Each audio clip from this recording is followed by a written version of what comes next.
We'll start in verse number 1, but I want to go over just a few things before we get to that point. The book of Jude is a fascinating book if you've ever studied it. It goes right along with the writings of 2 Peter, 1 Peter, 2 Peter, particularly 2 Peter. And Jude talks a lot about false teachers and those that would come into the church to tear down and destroy. Anytime we have an attitude to build up, Satan always has those who have the attitude to tear down. And so we can always expect that. Anytime God is moving, God is blessing, Satan is always somewhere lurking around trying to tear down and destroy that which God gets glory out of. And so Jude is a fascinating book. Just like the Gospel of Luke begins Christian history with the Acts of the Apostles, Dr. Luke being the writer of that, Jude has chosen to write the next to the last book of the New Testament, which sometimes has been called the Acts of the Apostates, because that's who Jude focuses on, is the apostates, the heretics, those that would come in preaching a faulty message, a watered-down gospel. And there's a lot of that going around today. You don't have to look any further than the television. All you got to do is turn it on for any length of time, and there are just a few good programs, and I do mean a few. But it doesn't take long to skim through the channels to realize what Jude certainly here is talking about. And that's what we're going to talk about this morning with the time that we have. And we'll go through some of the scriptures of these false teachers. I'll not have time to go through the whole chapter, obviously. That's 25 verses. And I'll probably not be able to explain them all to your full satisfaction, I'm sure. But we'll do the best that we can with the time that we have. Jude talks about a false teaching, and it's a subject that I've entitled Spiritual Terrorism. Now, we have physical terrorism in our neighborhoods, in our country, and in just about every country of the world, they have terrorists to some degree. We have physical terrorists that live in our country that are terrorist cells, if you will. They're groups of terrorists that the FBI doesn't even know where they are. They don't even know nothing about it. So they could be right here in our neighborhood. We don't know. But just as physical terrorism inflicts horror in the hearts of people, so does spiritual terrorism. Now, let me give you just a few things about the terrorist. A terrorist, number one, are not easily visible. They look just like everyone else. They dress just like everyone else until they do their dastardly deed, and then you realize that was a terrorist. So we just didn't even know. They could be in the shopping mall, or they could be in the grocery store and lying behind you. You'd never know it. And so they're not easily visible. And secondly, they're willing to harm themselves to harm somebody else. And that's what terrorism, that's what they do. They inflict terror in the hearts of people. If they can cause terror in the hearts of people, they can cause people to be frantic and live their lives behind closed doors, then they've accomplished their goal. Well, if you think about it, Satan is the same way. He's a conservative. He understands that if he can do that, then God doesn't get the glory out of that. And God didn't call us to be Secret Service Christians. He calls us to be on the front lines, to be fighting the battle. So if you think about it, spiritual terrorism works almost the exact same way, doesn't it? When a spiritual terrorist comes to church, you don't know he's a spiritual terrorist. You don't know that he's here to tear down and destroy. He just looks like everyone else. You don't know that he's here to do evil, or he's here to water down and to preach his own ideologies. You don't know that. And number two, a spiritual terrorist, he's willing to do himself spiritual harm to do others spiritual harm. He don't care what kind of harm he does to himself, as long as he's able to inflict his purpose. And of course, his purpose is the enemy's purpose. His purpose is the devil. So what we see in the world is a type of what we see in the church. And that's what Jude addresses here in his short letter. It's short, 25 verses, but it is power-packed with good stuff, with stuff that we can take and we can use it. So spiritual terrorism in the churches, I believe, is worse than spiritual terrorism in our neighborhoods. Because in our neighborhoods, it's physical terrorism, which is bad enough. It leaves people hurting, but the hurt can heal over time. Spiritual terrorists are much more worse because the soul is the most important part of a person. And you can inflict harm on my body, and my body will heal. But you inflict harm on the soul of a person, that part of a person that really matters, the part of the person who really is that person, because what you see on the outside isn't always all you see. What really matters is what's on the inside. So afflicting that person spiritually may last them forever. So spiritual terrorism is just as evil, if not more so, than physical terrorism. And all of the New Testament writers really talk about these physical terrorists, spiritual terrorists, who would come in, and these false teachers, as they're often called, who would come in peddling this faulty message. Jesus, we could start there. Let's start with Jesus. Jesus was one who warned us about ravenous wolves who would come into the church in sheep's clothing. We read about that in Matthew 7, verse 15. Paul the Apostle warned in the book of Acts, chapter number 20, of grievous wolves. Let me read you that verse, Acts chapter 20. You can write this down and go back to it later if you want to. But Acts chapter 20, verse number 29 says, "For I know this, that after my departing shall grievous wolves enter in among you, not sparing the flock. Also of your own selves shall men arise, speaking perverse things, to draw away disciples after them." So we see one of the purposes of these spiritual terrorists is to draw away disciples after themselves. But Paul alludes us here to the fact that there would even arise, even out of the church, these spiritual terrorists who made a profession, but they don't have a possession of salvation, and they would go around peddling this false message. So Paul warns about these spiritual terrorists, these false teachers who would come in. Again, Paul predicted that before the coming of the Lord Jesus Christ, how there would be a falling away of an appalling magnitude. He talks about that in 1 Timothy chapter number 4 and verse number 1. 1 Timothy 4 verse 1 says, "Now the Spirit speaketh expressingly in the latter times, or in the last days, some shall depart from the faith, giving heed to seducing spirits and doctrines of devils," or doctrines of demons. There are many demons. There's only one devil. But the word devils here is translated in the King James demons.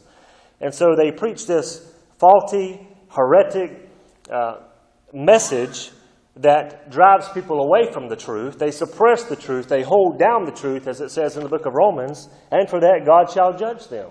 So we need to be aware that these people are out there. Just as there's an Al-Qaeda in Iraq, Iran, and some of those Islamic countries, just as there is a physical Al-Qaeda, there is also a spiritual Al-Qaeda that infiltrates the churches. A millennium ago, the churches were founded upon, it seems like they were more founded upon truth than they are today. It seems like today they just sprout up left and right, and any belief is okay. Just as long as you claim that it's of God, then it's all right. Well, it's not okay. It's not all right to believe anything that you want to. This universal fatherhood of God and this universal brotherhood of man is of the devil. God is not everybody's father. We're not all brothers and sisters in Christ. Only those who've been saved are brothers and sisters in Christ, and it's only them who can call God their Father. But you see, those types of teachings that are going around are devilish, and they're demonic, and they destroy the souls of people. So Jude here is sounding the alarm. Jesus sounded the alarm. Paul sounds the alarm. The Apostle Peter sounds the alarm. And 2 Peter chapter number 2 almost mimics exactly the book of Jude, if you go back and you read that. I don't have time to read all of those verses, but let me just read you 2 Peter chapter 3, verses 1 through 4. 2 Peter 3, 1 through 4 says, "The second epistle, beloved, I now write unto you, Peter speaking, in both which I stir up your pure minds by way of remembrance, that you may be mindful of the words which were spoken before by the holy prophets, and of the commandment of us, the apostles of the Lord and Savior. Knowing this first, that there shall come in the last days scoffers, walking after their own lusts, after their own desires, their own ideologies, their own worldview," verse 4, "and saying, Where is the promise of his coming? For since the fathers fell asleep, all things continue as they were from the beginning of the creation." So we have these people. Now, a millennium ago, it was hard for them to get into the church. They tried to persecute the church from the outside.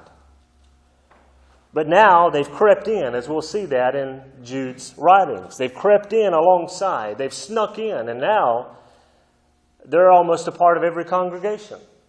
There's always somebody wanting to tear down and destroy. There's always someone that has the ideology of this spiritual Al-Qaeda, these spiritual terrorists who are not here for the purposes that most of us would come to church. They're here for a totally different purpose. And we need to be aware that these people are out there. So Jude, what is he doing? He's sounding the alarm.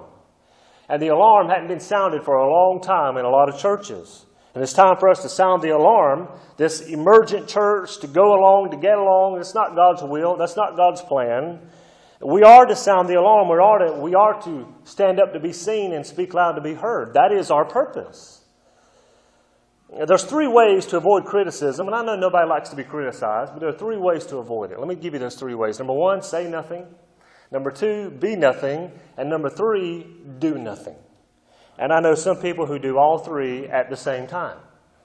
And that's a way to avoid criticism, but that's not what God calls us to do. God calls us to sound the alarm, to blow the trumpet in Zion, to wake those up who are at ease in Zion. That's our position. That's what we're supposed to do.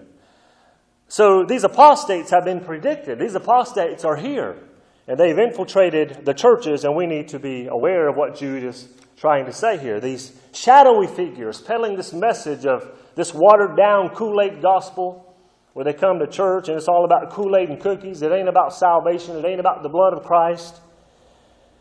We need to sound the alarm. Now let's begin our reading in Jude verse 1. Jude verse 1 says, Jude, the servant of Jesus Christ and the brother of James, to them that are sanctified by God the Father and preserved in Jesus Christ and called. Stop right there. Now in this one verse we have eternal security wrapped up in this one verse. I'm glad not only are God's people sanctified, not only are they set apart, they're preserved, and not only are they the ones, not only are they sanctified, preserved, they were also called. The called here is an official summons. It is not a calling, an outward calling of the outward ears. It's a calling of the inward. It's an inward calling. Remember, Jesus said, he who has ears to hear, let him hear what the Spirit saith unto the churches. So he wasn't referring to the physical ear, but he was referring to the ears of the mind, the ears of our souls. Those are what we need to be listening with. Now, certainly our physical ears as well, but it goes much deeper than that. So in this verse, we see the doctrine of eternal security wrapped in one verse. But notice the first word, Jude. He states who he is. He's not afraid to write this letter. And I love how the New Testament writers did that. And there was a purpose why they wrote their name first rather than at the end. As we would write a letter today, we'd write our name at the end of the letter. We'd address who we're talking to at the beginning, and then we'd write our name at the end. Well, in New Testament times, they didn't do that because they were written on scrolls, and some of them were very long. And so in order to find out who wrote this, you'd have to unscroll the whole thing down at the bottom and find out, okay, this came from Jude, or this came from the Apostle Peter, or this came from the Apostle Paul. But when they wrote their name at the beginning, all you had to do was just flip up the top and say, okay, this is from Jude. So you knew exactly who it was from, you knew exactly who it was intended for. And so that's why, beautifully, their name is at the beginning. Now, Jude here is the half-brother of Jesus Christ. Jesus had, as you would probably understand, Jesus had half-brothers and he had half-sisters. We know that Jesus was not the biological father of Joseph. He was born of Mary, but he was not the biological father of Joseph. However, Joseph was his legal father. And there's a difference. But Joseph had nothing to do with the biological conception of Jesus in the womb of Mary. Of course, that was done by the Holy Ghost. But we know that Joseph and Mary had other children after Jesus was born. How do we prove that? Well, let me show you. Go to the book of Matthew. Go to the book of Matthew, chapter 13, and you can read it for yourself, or you can write it down, or you can just take my word for it. But I encourage you not to do that. I encourage you to follow as much as you can and see that Jesus did have half-brothers and half-sisters. So if you're here and you've lost a brother or a sister, Jesus understands that, but those were half-brothers and sisters to him, but he also understands your pain. Look in Matthew 13, verse 55. Matthew 13, verse 55 says, Is not this the carpenter's son? Speaking of Jesus, is not his mother called Mary? And his brethren James, Joseph, Simon, and Judas? Now, Judas here is Jude. He's the one that's writing the letter that we're in. So Jesus had 4 half-brothers, and Jesus had at least 3 half-sisters. How do I know that? Look in the next verse. And his sisters, are they not all with us? Now, we know he had more than 2, because if he would have had 2 half-sisters, then it would say, are they not both with us? Because that's plural, that's 2. But because it says, are they not all with us, that's more than 2. So there has to be at least 3. So we know that Jesus had at least 4 half-brothers, and he had at least 3 half-sisters from this verse. Now in Mark chapter 6, verse 3, Jude's name is called Judah. But it's the same person. It's the same name. Here it's Judas. And Mark 6, verse 3, it's Judah. But it is Jude who is the writer of the letter that we're studying this morning. Now let's go back there. Jude, verse 1, Jude, the servant of Jesus Christ. Now the word servant here means to be a bondslave. There are 2 Greek words for servant. There's daulos and there's anthropodon. Daulos is one who is born into slavery. Anthropodon is one who is captured in war as a POW, and he is sold into slavery. Now the word here is daulos, one who is born a slave. And so from the spiritual concept, we are slaves unto Christ. That's when we get saved, we become his servants, or we become his slaves, if you will. It's another way to put it, but that's what we are. We're to be slaves to Christ. Not slaves to self, not slaves to spouse, not slaves to anyone else. Slaves to Christ. That's who we are to do everything he says. And so we are servants of Jesus Christ, as Jude was, the brother of James, to them that are sanctified by God the Father, preserved in Jesus Christ, and called. Verse 2, mercy unto you and peace, and love be multiplied. Now look in verse 3. Here's where it gets really, really good. This is where we get the meat at here. Let's look in verse 3. Beloved. Now I like how he starts out with the word beloved. You know something's coming when he starts out with that word. We know that he's talking to God's people. He's not talking to the apostates here. He's not talking to the false teachers at this point. He will describe them later, but he's talking to God's people. So he uses the word beloved. What Jude is doing, he's assuring his readers that what he's going to have to say, the harsh language that he's going to have to use, he didn't mean any offense by it. And so it should be with any preacher, evangelist, or pastor, or teacher that stands up and teaches the Word of God. He don't mean any offense by it, but if he's preaching the truth, it's the truth nonetheless. But people get their feelings hurt so easily. Well, a spiritual person's not easily offended, so if you get easily offended, then what does that say about your spiritual condition? So that's what Jude's alluding to here. He's beloved. He's assuring them that what he's going to have to say is going to be harsh. It might get rough at times, but it's needed. Beloved, when I gave all diligence unto you to write of the common salvation, it was needful for me to write unto you and exhort you that you should earnestly contend for the faith which was once delivered unto the saints. Now notice he says that he was going to write of the common salvation. Why is it common salvation? Because we have a common Savior. He saves us all the same way. Now we don't all say the exact same words. We don't all say the exact same prayer. But he's a common Savior. He saves us all. We're all part of the body of Christ. We're all saved by the same Jesus if we're saved. There's not different genres of Jesus. There's not a grape-flavored Jesus or a lemon-flavored Jesus, or whichever flavor you like. That's the one you pick. This ain't cafeteria Christianity where you pick what you want and you leave the rest. We're all saved by the same Jesus. We're all put into the same body. So we're all fellow workers together. We're all fellow servants, and we're all fellow slaves unto Christ. But he says the common salvation. Now, of course, common salvation, this is coin salvation, common coin. Of course, when Jude's writing, the Bible is written in Koine Greek or common Greek. It was the language of the day. So it was something that everybody could understand. The common salvation, all believers would have understood that this is the salvation that I have. It's a common salvation. It's not something different. It's not some other gospel. It's the common salvation. But that's what Jude was going to write about. But something causes him to change his mind. Well, somebody causes him to change his mind. Not only somebody, but circumstances around caused him to change his mind. Look at it. It says, it was needful for me to write. Now, when something is needful, it is of necessity. Isn't that true? If you have a need to do something, then you'd consider that a necessity. If it's something that is needful, if it's detrimental, if it's something that's got to be done, you would consider that needful, and you would consider that a necessity. Well, Jude does here. He said, it's needful for me to write unto you, that you exhort you, that you should earnestly contend for the faith which is once delivered unto the saints.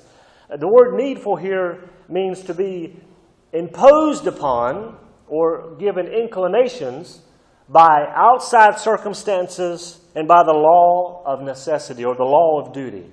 So not only did Jude see some outside circumstances that he had to address, but he also felt the inclinations of the Holy Spirit within us, the leading of the Holy Spirit to write in a different way, about something different than what he was going to write about. Now, Jude's saved. He loves salvation. He certainly loves to preach it. But he has to change his message because of what is coming in, and he's trying to sound the alarm. He says that you should earnestly contend for the faith which is once delivered to the saints. What does the word contend mean? Defend. It means to defend. Defend. It literally means, earnestly contending literally means it's a battle. It's a stressful battle, but we have to do it. Earnestly contend for the faith. Now, what faith? Just the faith that I say it is? No. Is it the faith that you say it is? No. It's the faith that the gospel says it is. That was the apostles' preached, the foundation upon which they laid. The Christian faith is what Jude is talking about here. The faith here is a metonymy. That's what we call it. It's a part of a bigger whole. And so the faith here is the Christian faith. It is the body of Christian truth that we have come to believe. And that Jude has taught these folks in the past. Peter talked about the whole Christian faith. Paul preached about the whole Christian faith. And so that's the faith that is in view here. It is that deep, settled understanding of the truth as revealed in the Holy Scriptures. That's what the faith here is. And he says that it was once delivered unto the saints. Look in verse 4. He tells us how easy it is for these false teachers just to slide in. False teachers do not make themselves known. If they did, they would be escorted out, right? They don't make themselves known. They don't tell everyone that I'm here. They slide in, they creep in under the guise of truth. They wear masks of truth, but they are not for truth at all. Look at verse 4. For there are certain men who crept in unawares. The word unawares here means to enter beside of. So as you come in, they slide in. They slide into their pew, they're listening, they're watching, and they're looking for ways in which they can tear down and destroy what God's trying to build up. For there are certain men who crept in unawares, who were before of old ordained to this condemnation, ungodly men, turning the grace of our God into lasciviousness. Lasciviousness is another word for antinomianism. Antinomianism is that which is against law. So not only do they have, it goes much more than the man's law that we make that govern the way that we live. This is God's law is also in view here. A lasciviousness is basically living any way you want to without rules. That's what lasciviousness means. And so they come in, and that's the lifestyle that they live. That's the lifestyle that they project. That's how they tear down and destroy. But it says, turning the grace of our God into lasciviousness and denying the only Lord God and our Lord Jesus Christ. One of the fundamental doctrines that false teachers reject is the doctrine of the Trinity. That's the doctrine that is attacked very often. And there's many Christian doctrines that are attacked, but this is one of those that are attacked on a regular basis. And we can't change the Word of God. We can teach it, we preach it in truth, but we can't go back and rechange it. They try to do that with all these modern versions of what they call the Bible, but it's not the Bible at all. It's a book. And if you have the King James Version, I believe you have the preserved Word of God. And I'm sure you believe that as well. But they are trying to change the very nature, the very characteristics, the very attributes of who God is. And we just can't do that. God is God. He's omnipotent. He's all-powerful. He's all-knowing. He's omniscient. God knows everything. He's everywhere all the time. And these false teachers will say what this word of faith movement that is so prevalent in our churches. It's almost shocking at those who accept it as truth. The word of faith movement, you're familiar with that movement, aren't you? It's the movement that faith is a force and your words are containers of the force, and by your words you speak your own reality. In other words, if you're not wealthy, just say you are, and eventually you will be. If you want a new Cadillac, just speak it into existence. You know, you see these people on TV always saying, send us your seed of faith money, and then just speak it into existence, and God will do it. You know, this Joel Osteen attitude that's so prevalent in our churches. That's not the God of the Bible. And any gospel that won't work in a third world country won't work in this country. And so we need to understand that. That's not the gospel of Jesus Christ. And they say we can't do anything without God's, we have to give God permission before He can intervene in the lives of humanity. Well, I think salvation, God can do miracles. That certainly is things that He don't have to have our permission to do. God can intervene within humanity, and He's not too particularly concerned about our permission, as the Word of Faith movement would have you to believe. And there's so many other false teachings that are out there that are so prevalent, and even in Baptist churches. My goodness, we, of all people, ought to, if we believe the truth, if we love the truth, if we want to cling to the truth, we of all people should be aware. And we should study our Bibles and get in there. Instead of getting in the Facebook, we should get our face in the book for a change. And see, what has God said about this? I don't want what TBN has to say about it, because they're going to lead you astray 99.999% of the time. I want to know what God said about it, so I go to His Word. And we're almost already out of time, and we ain't got past the first 4 verses. But these people are here. I don't know if there's anyone here today. I don't know your heart. God does. I don't know the true intent why you're here, but God does. But these people are lurking. They're around. So just as there are physical terrorists in our neighborhoods, rest assured there are spiritual terrorists in our churches. And we need to be aware that these people are out there.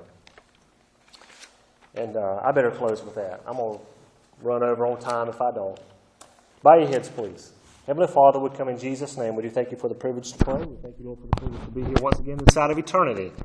And Lord, as our 11 o'clock service will begin, we pray that You bless the singing, bless the man of God as he's here, that You'd stand to preach, that You give him the unction, that You would have him to have, Lord, that You'd have Your people to have. And Lord, bless him with the message that You'd have us to have in this desperate hour in which we live.